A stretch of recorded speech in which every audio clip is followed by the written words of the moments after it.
Hi everyone, hope you are doing well from wherever you're watching this channel, depending on your time zone. Now, 2 days back, the Deputy President William Ruto was in Kilifi County preparing for his bottom-up agenda. And after a series of rallies, this is what the DP shared on his social media, if you allow me to read. It is pity that more than half a century after independence, people in some part of our country, such as Kilifi, still die of hunger. From next year, the UDA administration will offer financial support to farmers to improve production. That is the Deputy President. I'm amazed with this. And after that tweet, the Kitui Governor, Mama Charity Ngilu, responded. Niko na homa, mtanivumilia tu. This is what Ngilu said. It is pity that the 1 million acre Galana Kulalu irrigation scheme in Kilifi County and you are a chair of Intergovernmental Budgetary and Economic Council, IBEC. So Mama Charity Ngilu was responding to William Ruto. Even for her, she's surprised that Ruto can come out and speak with confidence on such issue, knowing that he is the Deputy President of the Republic of Kenya. Listen to him shortly. Mwaka ujao weka pesa ya kutosha kwa kilimo. Tuwasaidie, mupate mbegu, mupate mbolea, tupunguze gharama, tuwapatie maji, tuwapatie matrakta, ili tulime chakula ya kutosha, tuondoe aibu ya njaa katika taifa letu la Kenya. Kaunti kama Kilifi inasikitisha ya kwamba bado kuna watu kufa njaa miaka 50 baada ya uhuru. Mimi nawaambia next year tutahakikisha kwamba kuna chakula ya kutosha, na tutahakikisha kwamba tunaondoa mabroka, tunawafukuza makatel, ili kila mmoja wetu aweze kupata chakula kwa bei nafuu na tuweze sote kulisha familia zetu. Now we are continuing with our Punchline discussion, but I have a quick request. You might be watching this channel, but you have not yet subscribed. So my humble request, please consider subscribing so that any other time once we release a video like this one, you'll always get notified. And to all our channel subscribers and anyone who drop comment, I must say thank you so much for your unconditional support. Again, I'm requesting you to give this video a thumbs up so that YouTube will recommend our video to more viewers. Back to our discussion. Now, Uhuru Ruto, TNA URP, that is Jubilee Coalition of 2013. So William Ruto and Uhuru Kenyatta came together, formed a coalition, and asked Kenyans to give them mandate to lead them. And yes, they formed government in 2013. So Ruto in 2013, he spoke the language that he's speaking today.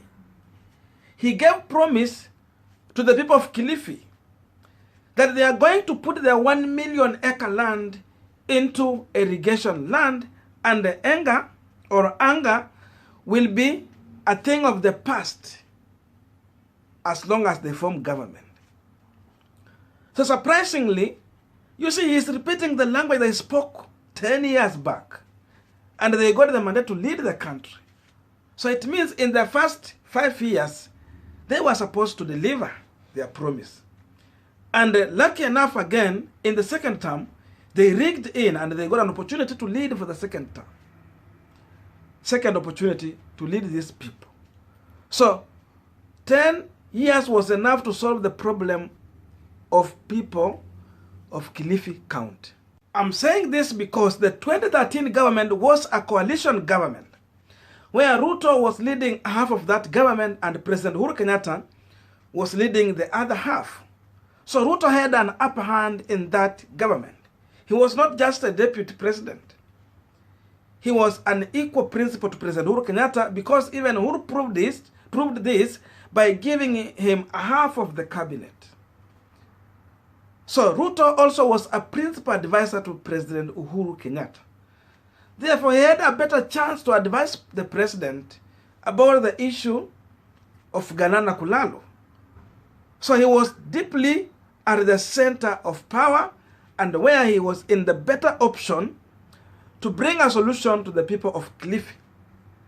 So that when it comes to 2022, he is standing telling them what he implemented according to the promise that he gave, and therefore seek the mandate now to lead them as the president. In that way, I think we can understand him.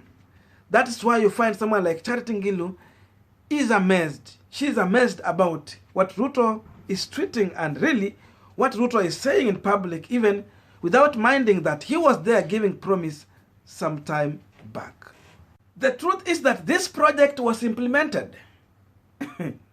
But in real sense, the project turned to be the conveyor of the embezzlement of public funds, which was well executed by this Jubilee government, especially in the first term. And this project gave about 70 bags of maize after 7 billion was given for irrigation. So you imagine, not 7 by the way, 7 billion given by the government to run the project. And now in the return, they get 70 bags of maize. So that is Jubilee for you. You see, people are in a problem. You come and give promise that you are going to solve their problem, and they give you the mandate to do so. And after you got that opportunity, the pain thing is that you come and use these people's problem to earn from them and leave them dying hungry. And even after that, you don't care. You just go back and say you are surprised that people in Kenya are dying of hunger. And you have been at the top leadership. I mean, there is also a department that is doing a research on the poverty index in the country. So they move from one region to another. And that report is always done on a yearly basis. So the question is, does Ruto mean that he don't care about what people go through in the country? Because that report, he can easily access it. It is just on his disposal. Or if really he don't care, it means he don't read. Because if he is able to read that report, then he will understand, because they will put specific region that this place is facing hunger, or it is at the threat of facing hunger, or people are dying from hunger. He has been reading those reports because they are there on poverty index of the country. And if he has not been reading, then this meeting that Ruto was attending was a clear indication of Ruto telling Kenyans openly that he has been unable and incapable of doing his duty as the deputy president. That is what Ruto is communicating to Kenyans. He got a mandate to lead, but he has proved that he has been unable to lead. But he's coming in the name of UDA and the hustler, asking now the mandate to lead again. So Kenya have a golden opportunity to read very carefully into what Ruto is telling public. And through the ballot, they have to make a wise decision. Do you want to have a continuation of the pain that we have been going through in Jubilee government, especially during 2013 first term? Or you need a change? If you need a change, you have to make sure that you avoid those people who have caused that impunity to you, and vote in new people who did not get an opportunity to lead in such a capacity. So in that way, Ruto is a repetition of 2013. And you see, he's repeating the same words he was saying in 2013 of hope. But remember, there's nothing that will stop Ruto from doing what they did in 2013 if they get an opportunity in 2022. And you see, the other time he was saying that this Ruto really, he doesn't even take off from the public. Every time he's everywhere campaigning. To an extent, he started repeating himself, and even he goes ahead to make unavoidable mistakes. That's why every time you see Baba taking an off, is a good strategy. which help him to come out with a new way to address people and well refreshed. Just look at the mistake that Ruto is doing now. It's a clear indication that he is suffering from a burnout. The only thing he needs to do for him maybe to speak sense into Kenyans rather than exposing himself more is to take a break, at least a week, to review his speech, what he has been telling people. Compare what he's telling people today with what he was saying in 2013, what he was preaching in 2017. And in that way, he will understand how he really is making a big mess. But I think even in this way, it helps also to expose who William Samoei Ruto is and what kind of government he can form. But because Ruto fears that in case he take a break and come back, he will find the support that he has had, because remember, yeye ni mtu wa kununua crowd. So even the support is paid support.